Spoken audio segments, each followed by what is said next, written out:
Ganhe dinheiro postando vídeos no YouTube. E o melhor é que você não precisa mostrar o seu rosto. Trabalhe no conforto da sua casa. YouTube sem aparecer. Chegou a hora de transformar a sua vida. Clique agora no link fixado nos comentários e descubra o segredo dos grandes criadores de conteúdo.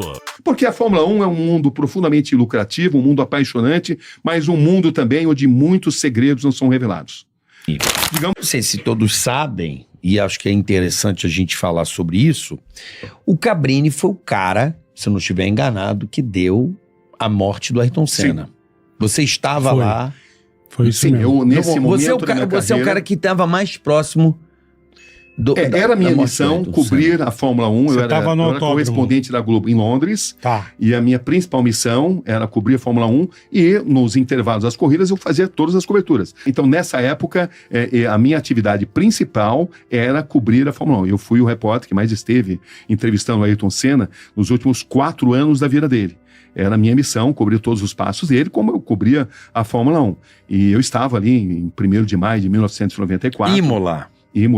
Um dos momentos mais marcantes da minha carreira, sem dúvida alguma. Eu lembro que você, pelo telefone, você dá notícia. Imagina como é você dar uma notícia naquela época, você deu notícia velho. Com aquele tijolão, que era um telefone celular, né? Você vê, nós estamos falando de um passado recente, 31 Fica a anos, imagem e a era foto. Um celular. Eu lembro até hoje, você muda a entonação. Morre Ayrton Senna da Silva. Imagina pra você dar eu sempre gostei muito do Ayrton, tinha uma amizade muito importante com ele. Ele me abriu muitas portas. É mesmo? O Ayrton me abriu muitas portas. Eu entrei até na cobertura da Fórmula 1, quando não estava na Globo, estava no SBT, até uma amizade. O Ayrton gostava muito do meu trabalho e possibilitou que eu cobrisse a Fórmula 1.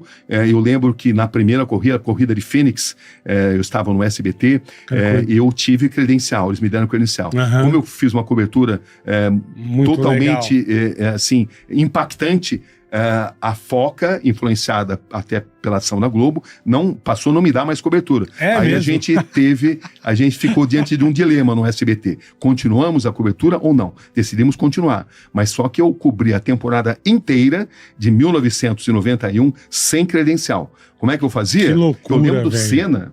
Num determinado momento, eu estava entrevistando todo mundo. Eu, por exemplo, fui o único jornalista que registrou um momento em que a Fórmula 1 obrigou o Senna a se reconciliar com o Prost. Ninguém tinha essa imagem, só eu. Eu, justamente, que não tinha credencial. E eu lembro do fiscal, um cara chamado Pasquale, se aproximar, ele era o cão de guarda da Fórmula 1, para me tirar de lá. E a gente tira a fita, né? Naquela época era fita, né? Hoje em dia, fita é uma coisa jurássica, né? Mas a gente, do Senna, esconder a fita para mim, para que ela não fosse. Eu lembro que, por exemplo, na Hungria, a gente se passou por cinegrafista húngaro para poder fazer o trabalho. Eu lembro que no Canadá, a gente entrou no circuito de barco de pedalinho, o circuito de Notre Dame. Tem ali um lago grande ali. Enfim, a gente cobriu a Fórmula 1 uma temporada inteira. Eu lembro que eu fui na fábrica da McLaren, mostrando como a McLaren produzia o Fórmula 1. Meu. Eu fui na ilha do Nigel Mansell, e a ilha de Man. Na verdade, a gente fala ilha do Nigel Mansell, é uma ilha grande, né? Mas a gente costumava chamar de ilha do Nigel Mansell. E ele nunca tinha aberto essa intimidade. Eu lembro de ter ido no iate do Nelson Piquet. Então eu passei a mostrar a Fórmula 1 sob um ângulo jamais mostrado. Justamente porque, como eu não tinha credencial, eu procurava mostrar um outro lado. Quer dizer, você furou a Netflix, que é o que ela faz hoje. Faz tempo. Na época eu furava a Globo. Onde eu já tinha trabalhado, nesse sentido, uma grande relação. Moral da história, no final da temporada, a Globo fez uma proposta irrecusável e eu só pude voltar para a Globo porque o Silvio Santos, eu tive que fazer uma reunião com ele não queria me liberar, eu tinha um contrato. Cabrini, você não vai para a Globo. Foi assim? Não vou deixar. Exatamente assim. Mas você vai fazer o quê? Como é que você descobriu? Vamos conversar de Silvio. Vamos tentar reviver a cena. Eu ia perder a oportunidade. Roberto Cabrini, você sabe que você tem um contrato comigo, não? Eu sei, seu Silvio, mas é uma oportunidade profissional. O senhor um dia... Mas você é tão brilhante. O senhor um dia recebeu uma oportunidade. Tá certo. Entendeu? Eu quero uma oportunidade, seu Silvio. Tudo bem. Quanto você quer, Cabrini? Eu quero aumente seu salário para você não ir? Eu quero que o senhor compre os direitos da Fórmula 1, aí eu posso cobrir Fórmula 1. Boa. Aí ele me liberou. Na hora, né? Na hora. Tá, agora eu queria falar do fatídico 1º de maio de 1994. Certo. Você correu pro hospital, assim que... Você estava na pista. Me conta aí o momento em que aconteceu o acidente. Onde estava Roberto Cabrini? Vamos lá. Foi o fim de semana mais fatídico da história da Fórmula 1. Sábado foi havia uma energia muito negativa. Rubinho bateu, Sexta-feira, acidente gravíssimo de Rubens Barrichello. Senna, o primeiro primeiro a chegar. Ele se preocupou muito com o estado do Rubinho, fui até o hospital depois, eu entrevistei, logo depois ele está próximo ao Rubinho, ele estava totalmente assim impactado com o acidente do Rubinho. Aí no sábado, a morte de Roland Ratzenberger. O Senna se aproxima de mim e fala: Cabrini, eu vou te contar uma coisa, mas você não pode revelar, você não pode dar essa notícia. Eu falei: qual a notícia, Ayrton? A gente tinha uma relação bacana, né? Ele falou: olha, o Ratzenberger morreu na pista, mas não pode dizer, porque de acordo com a legislação italiana, se acontece o que eles chamam de sinistro, o evento tem que ser sumariamente paralisado. Entendeu? Se você desse, você salvava a vida do Senna, hein? Que coisa. Já parou pra pensar? Mas eu não... Né? Que coisa, Mas bicho. eu não seria fiel àquilo que eu tinha acordado com ele. E você, quando faz um acordo, né? E também, você está falando isso, é algo intangível, né? Como é que você vai prever que algo vai acontecer? O que eu posso dizer para você é que o Senna pensou seriamente em não correr. Nós tínhamos ali um Senna totalmente pressionado, porque ele fez um esforço muito grande para ir para o Williams. Primeiro ano o melhor de carro, Williams, e ele merecia dirigir o melhor carro, que no ano anterior ele dirigiu uma McLaren, que era um carro ruim. E que mesmo sendo um carro ruim, ele no circuito de Donington, por exemplo, ele conseguiu passar 4 carros em apenas uma volta. Ele fazia coisas no braço porque ele era um gênio da profissão. Então ele considerava que ele merecia dirigir o melhor carro. Frank Williams era absolutamente apaixonado por ele. Mas acontece que quando ele chega na Williams, a Williams que no ano anterior tinha a suspensão ativa, o controle de tração, o regulamento da regulamento mudou. ou aquele Por cara? Que mudou? Porque eles queriam uma Fórmula 1 mais equilibrada. A Fórmula 1 passou a não ter mais graça, porque os carros da Williams eram tão superiores absurdo, que não havia mais competitividade. Quando o Senna chega... A suspensão ativa, no caso, né? Que fez a diferença. Ele desequilibrava a corrida. E transformava as corridas em um espetáculo monótono, porque existia a Fórmula Williams e existia o resto da Fórmula 1. Então perdeu a competitividade, a Fórmula 1, por uma questão mercadológica, mudou o regulamento. Quando muda o regulamento, num primeiro momento, os carros da Fórmula 1 passaram a ficar muito inseguros, desequilibrados. E quando o Senna chega na Williams, a Williams erra no projeto. Ela faz um carro não tão competitivo, porque havia novas regras. E eu lembro que no circuito de Aida, que era a terceira corrida quando ele morreu, né? Nas 2 primeiras, ele foi pole position no braço, mas não conseguiu completar as corridas. Então, você tinha... No Brasil ele rodou, Senna, né? Ele rodou no Brasil, isso, né? em Aida também. Então, você tinha ali um piloto pressionado que me disse em Aida, numa corrida, numa entrevista que depois eu recuperei: olha, eu estou dirigindo um carro desequilibrado, o carro está nervoso, eu não posso dizer exatamente do que se trata. O que se trata é que ele estava desconfortável dentro do cockpit e precisaram fazer uma mudança radical, feita às pressas, porque a Fórmula 1 não espera, que teve a concordância do Ayrton. Entendeu? Então, a verdade é que houve uma falha mecânica motivada por esta improvisação que foi realizada e num acidente onde, quando o Senna se choca ali, quando se choca contra o muro de Imola, Tamburello, o braço da suspensão se transforma em uma lança. Foi uma tremenda falta de sorte. Não, porque se você pegar o Berger, bateu um ano antes. Piquet já bateu ali. O Berger bateu pior que ele pegou fogo. O carro da Ferrari. Fogo, Eu lembro. Foi um absurdo a porrada, velho. Exatamente. Então, o que acontece é que o braço da suspensão, no impacto, se transforma em uma lança, perfura o capacete, e você não tinha nenhuma fratura no resto do corpo, somente no cérebro. No cérebro ele tinha múltiplas fraturas. E muita gente acredita que ele tenha morrido na própria pista, é um tema que sempre será debatido. Oficialmente ele morreu dentro do hospital. Corrida, né? Até hoje, Maria Teresa Fiandre, que era a diretora do setor de reanimação do hospital, mantém que ele morreu lá dentro. Mas muitos pilotos, por exemplo, Nicola Larini, um dos pilotos, ele jura que o Senna morreu na pista. E existem muitas suspeitas de que isso tenha acontecido. Fala alguma coisa? Ele sempre procurou ficar na versão oficial, né? Porque a Fórmula 1 é um mundo profundamente lucrativo, um mundo apaixonante, mas um mundo também onde muitos segredos não são revelados. Digamos que eu não vejo uma culpa de ninguém, houve um processo rumoroso, mas acabou ninguém sendo punido, essa que é a verdade.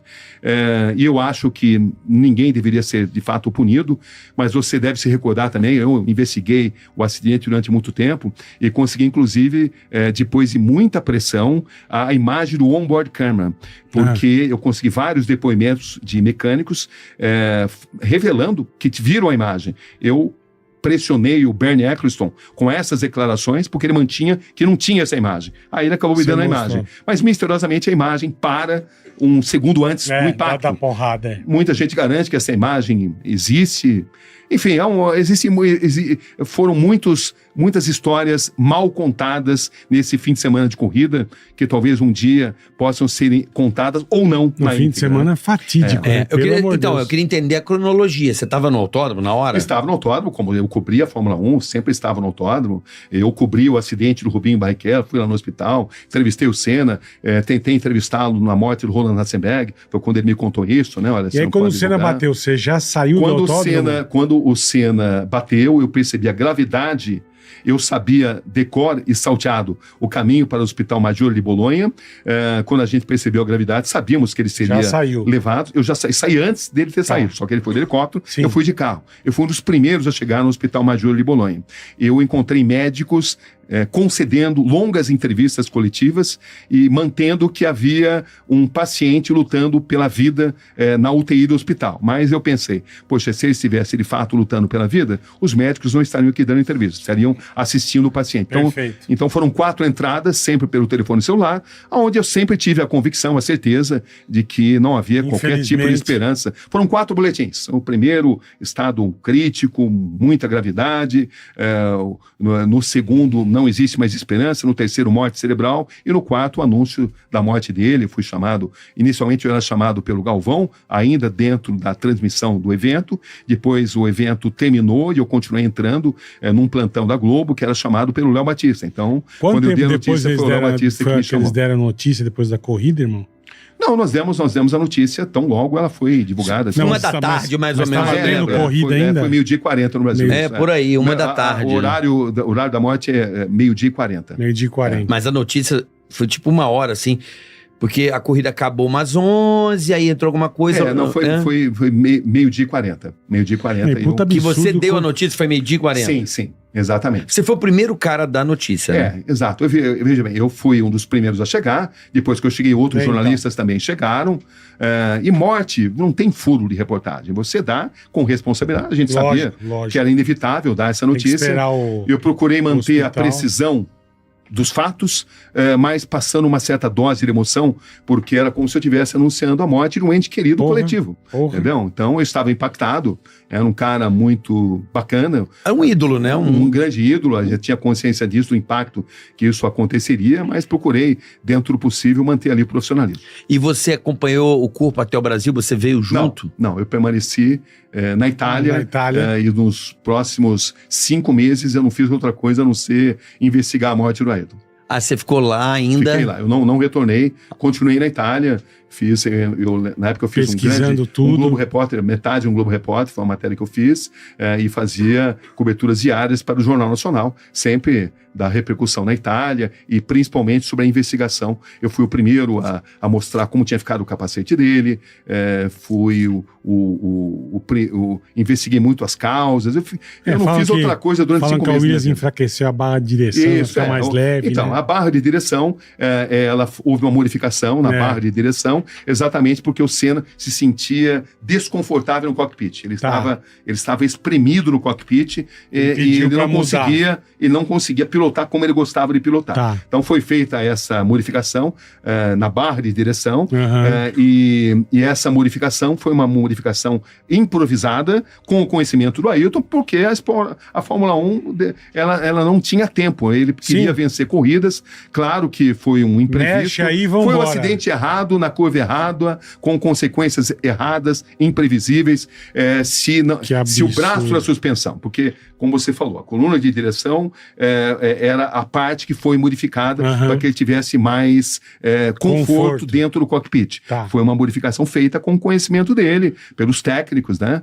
entendeu? Da Williams, e essa modificação, segundo análise profunda, é que causou o rompimento, que causou o impacto contra o muro, numa curva de alta velocidade, 210 km por hora. Ele ali bateu. A turma fala que era uma curva reta, né? Era uma curva reta, era uma curva feita... o cara vinha pé era embaixo. chamada curva pé embaixo. Isso, você não tirava o pé do acelerador. Curva reta. Curva reta. Por isso sempre foi uma curva perigosa. Não era uma curva difícil de fazer, mas era uma curva de altíssima velocidade. Se a falha tivesse acontecido em qualquer outro trecho do circuito, não teria essa consequência. Então foi uma tremenda falta de sorte. E a falta de sorte, ele, quando bate contra o muro, o braço da suspensão, dizer, o motivo, como você falou, a barra de direção.